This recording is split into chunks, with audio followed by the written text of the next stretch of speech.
Hefty Ben is not back. Hefty Ben is never making an appearance. We'll never be on that couch video again. Welcome back to the fat couch, everybody. The infamous couch that makes Benjamin Mark Robinson look fat. Al, do I look fat right now? Yes. Yes, you do. Anyway, that was a thumbs up from the cameraman, and we're gonna roll with this then. Okay, so in other news, other than Ben looks fat today, Jay, what are we talking about?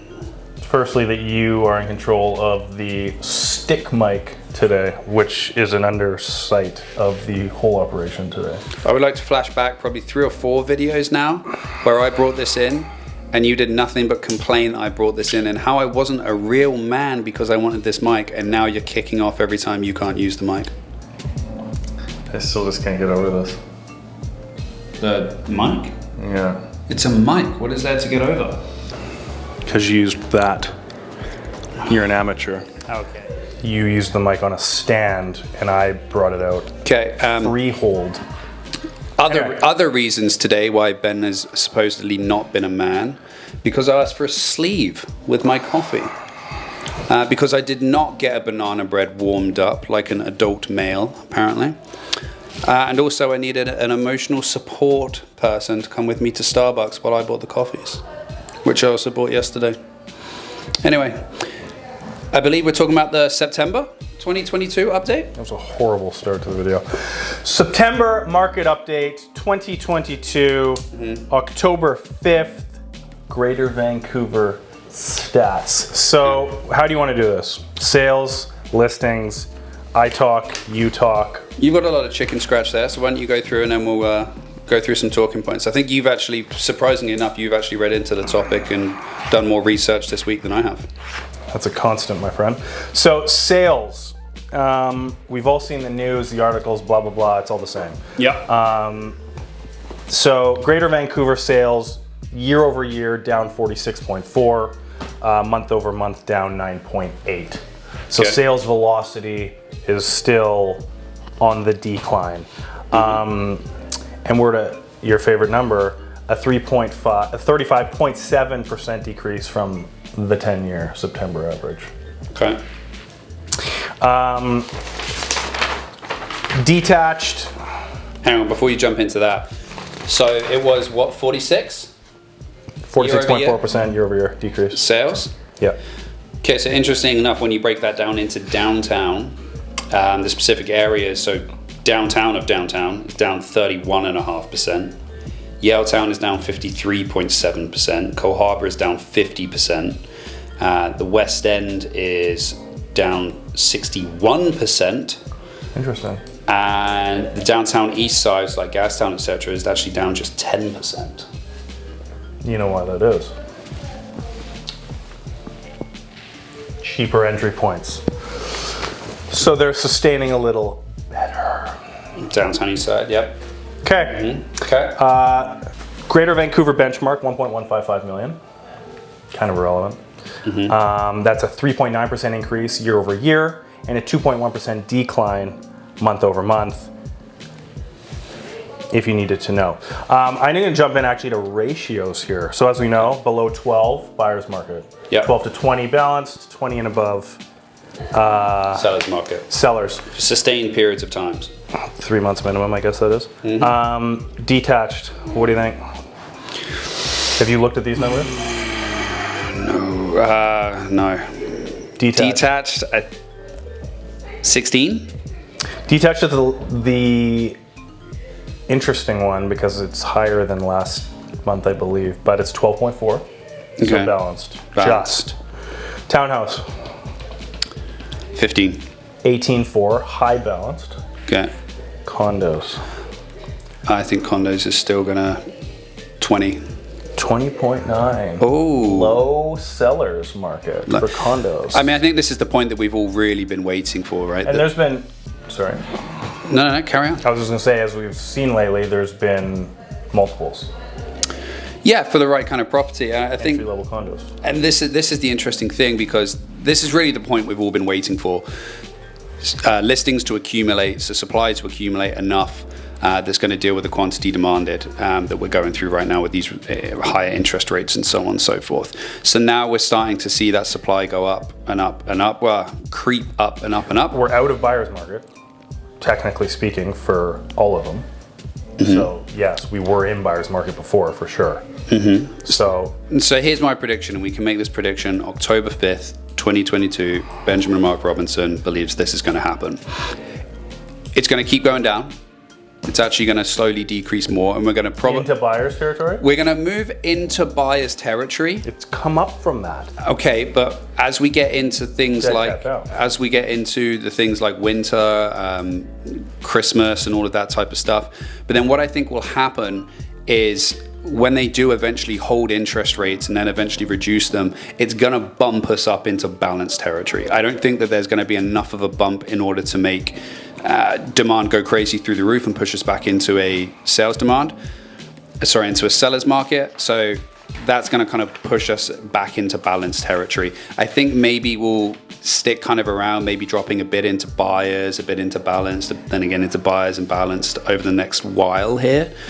And that in itself is going to be a bit of a steady switch, but nothing enough that's going to make things change drastically.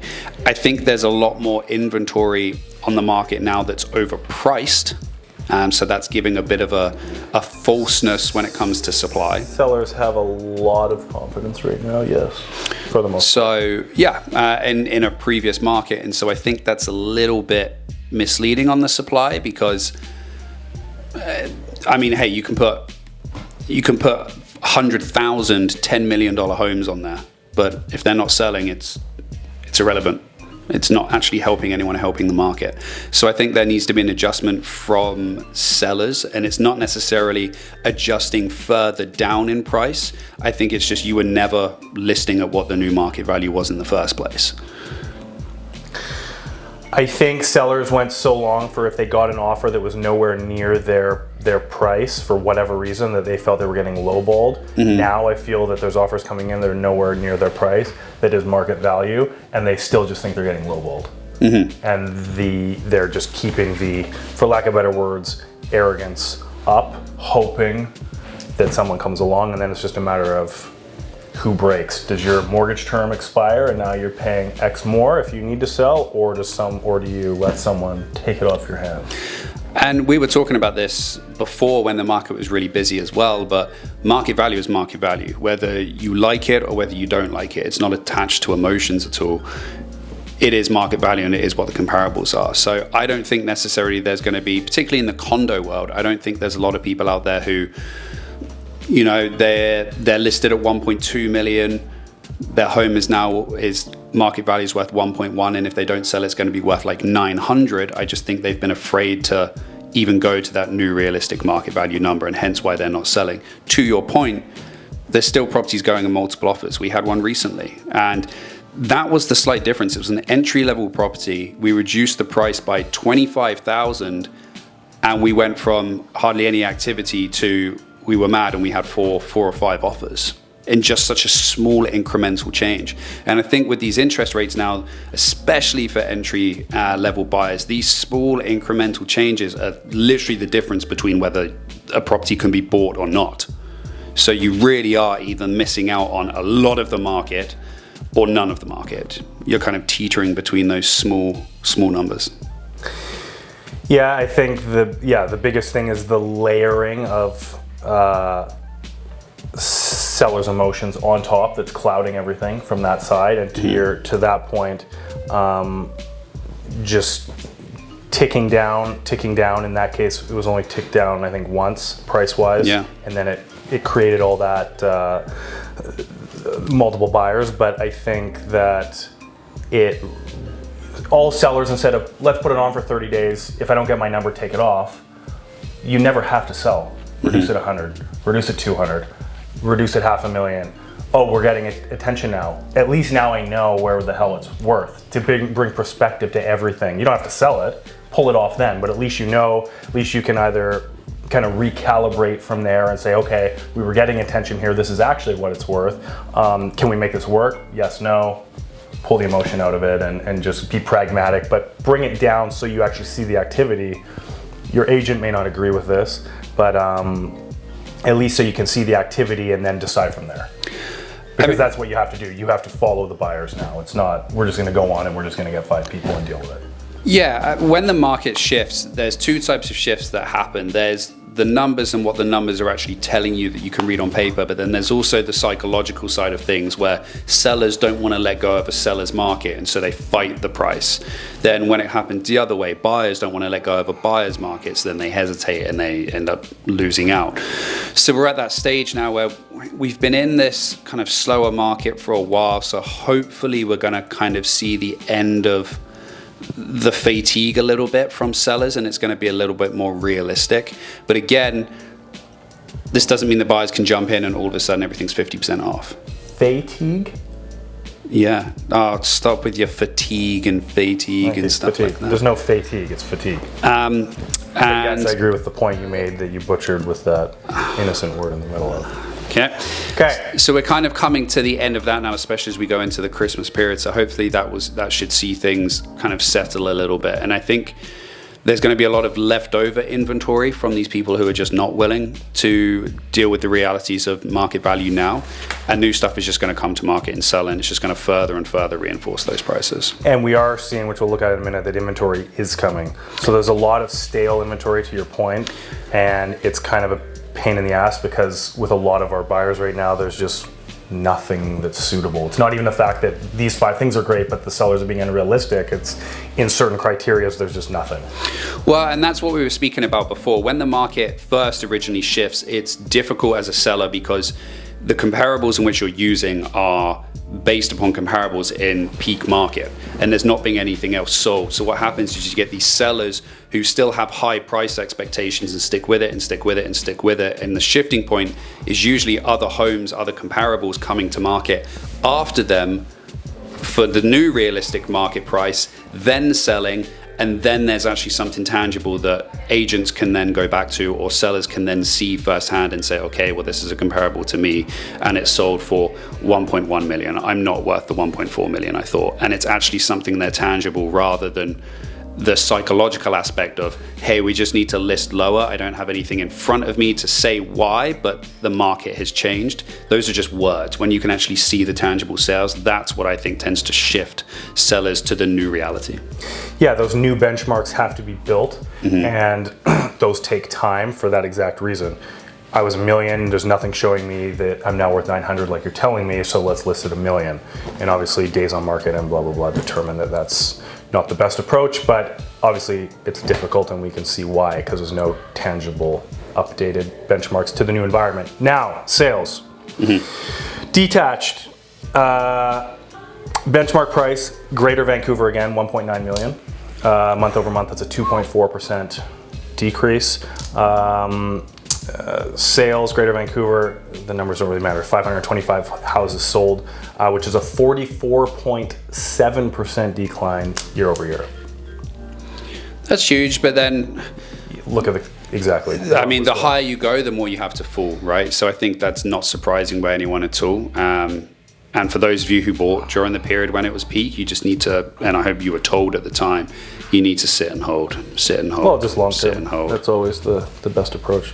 And these stats, I think the value of them is, because year over year I don't think is overly important. I think the value is these benchmarks. It's always kind of interesting to know. So condo benchmark, Greater Vancouver, 728,000. That's a 1.6% decrease month over month. So slowly ticking down, of course, as we're seeing what we are in the market. 888 homes sold, 45.2% decline year over year. So just slightly more than homes. And then townhouses benchmark just over 1,048,000 month over month, just 1.9% decrease. 274 townhomes sold, 52.6% down or decrease year over year. So it's slowly but surely going in the direction that we know it's going. And I think that will be the scenario for a while now, because it's slowly ticking month over month, where we're slowly upticking in supply, slowly down ticking in price. And there's nothing to show that that's really going to change. I think we can agree. We think there's going to be another rise of interest rates come this month when they give the announcement. 26th, I believe. I think it's the 26th, yes. And I think we're going to see, I love how much you hate the saying, much of a muchness. Because no one understands it. So we're just trying to help the people. It's going to be much. It's going to be much of the same. I think the change is when the interest rates do start to change, because when the interest rates do change, particularly when they come down or they start to shift down, even though home prices are the same value and won't have changed, you're still technically making the home cheaper because the interest rates are less. Of course, the cheaper you go, the more demand there is. The higher, the more expensive you are, the less demand there is. Credit Susie, ETC details down in the States. Okay. We're going to have interest rate increases for the rest of the year. Credit Susie is going to explode. We're going to follow the States. QE in Q1 2023, rates start to drop. Quantitative easing That is start of the year. New J. Gordon McInnes forecast. So Just basically so you know. exactly what Benjamin Mark Robinson said like 6 months ago. Absolutely not. Nothing to do with anything you said. You said rates were going to go up throughout 2023. No. I said we're done at the end of the year, but my new benchmark is because I said rates will go up until spring of 2023. No, and that's when we'll see the shift. They'll be decreasing before that. Listings. New listings, 18% decrease year over year, 27% increase month over month. Greater Vancouver, brand new listings. So, more stuff is coming. Do you have something you want to add to that? I got total details after this if you want to talk a little bit. Okay, no. So, sorry, year over year, the listings were down what? 18.2. Okay, so, and this is why it's important to look at your specific neighborhood. Downtown, listings are down 4% year over year, or new listings. Yaletown, they're up 4.4%. Cole pretty much the same. Downtown, like the east side, about 7 to 8% up in terms of listings, and then the West End is down by about 16 or 15 to 18%. Okay. So as you can see from that, which is obviously leading forward, that's almost 30% increase just in the last month. So year over year, that to the specific, but yeah, I think that's going to change quickly as new stuff is coming. Total listings across the board are just at an 8% increase year over year, and 3.2% increase month over month total. So again, more ticking in the right direction. I'm still taking last year with a bit of a pinch of salt because it wasn't a real market, if you will. These dramatic changes, like 46% decreases, 52% decreases, yeah, those numbers seem so big because it was so crazy, and now we're getting hit with a bit of reality. We're getting back to homeostasis. Long word for you, Jay, but that kind of means like your normal point. Keeping things, homeostasis. But even still, the trend that's happened throughout the year in terms of listings coming to market, sales activity, it's followed the same typical trend that we see on the graph. It's just at lower quantity levels. Don't dictionary.com a goddamn word and just fly out here like it's part of your That vocabulary. 5 seconds of silence was you I didn't even hear what you said. Homer Simpson? Homer Simpson? You've been practicing that in the mirror Homeostasis. for the last 6 days. I'm from a cultured part of the world, Jay, where we invented the English language. I'm and done gave with my it to you. stats. What else do you have to add? I've got none of my current events because there's nothing unique. It's all No, I think Fox News saying the same regurgitated crap. I think that pretty much sums it up. I think now, particularly for buyers out there, the conversation I've been having with most of the people that I'm dealing with is you have the ability to be patient when it comes to the buying side of things, but it's a bit of a double-edged sword because you want to be patient, but know when the right product comes to market, you need to move on it. Supply is slowly ticking, yes, but we get a lot of questions of when do you think the next 2-bedroom in this area or this complex will come up? It's impossible to tell. how long's a piece of string. Every individual seller goes through their own personal circumstances. It could be 6 days, it could be 6 months, it could be 3 years, we don't know. So be patient and know that you can go out there and find the right one. You can have your subjects in there now, but supply is still pretty low in the grand scheme of things, and it's ticking up slowly. So it's not like you're going to get a whole abundance of supply next month come through if you miss out on this one. So take it easy, but when you find the right one, be prepared to move, because when you do find the right one, it does move quick. You're pretty much seeing it offering within hopefully a day or two, and then you're going through your typical 7-day subjects, and then you're done. So just be prepared for that circumstance. Yeah, and I think it plays back to the thing that we always say, even when the market was climbing. Don't jump into this just because you may have a chance to get into it if it doesn't suit you. Get what suits you, get what you need, wait for it. You've got more time now, yes. You've got more flexibility to put subjects in now, yes. And when the right thing comes along for the right price that works for you, then I think the tried and true is still just get in and start paying off that mortgage. Can you wait 30, 60, 90 days to your point when the next one comes? Yes. What does the price look like that seller is willing to let it go at, and what are the rates at that time? That may not be advantageous. So finding the right thing is always number one. Getting it at a price that works for you is number two. And now you've got the flexibility for subjects and just getting it done and start paying down, building up that equity. Get out of those rentals, which you're getting killed on right now. And well, either way, you're paying a mortgage. It's just whether it's yours or someone else's. So this is true. I think that pretty much sums us up for this week. Thanks again for joining us, guys, and we will see you next week. Drop a like, hit that little bell, subscribe, comment, all of the things. Who did the stick mic better?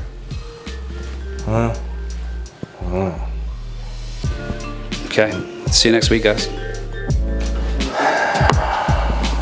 My consistency over 20 is unmatched.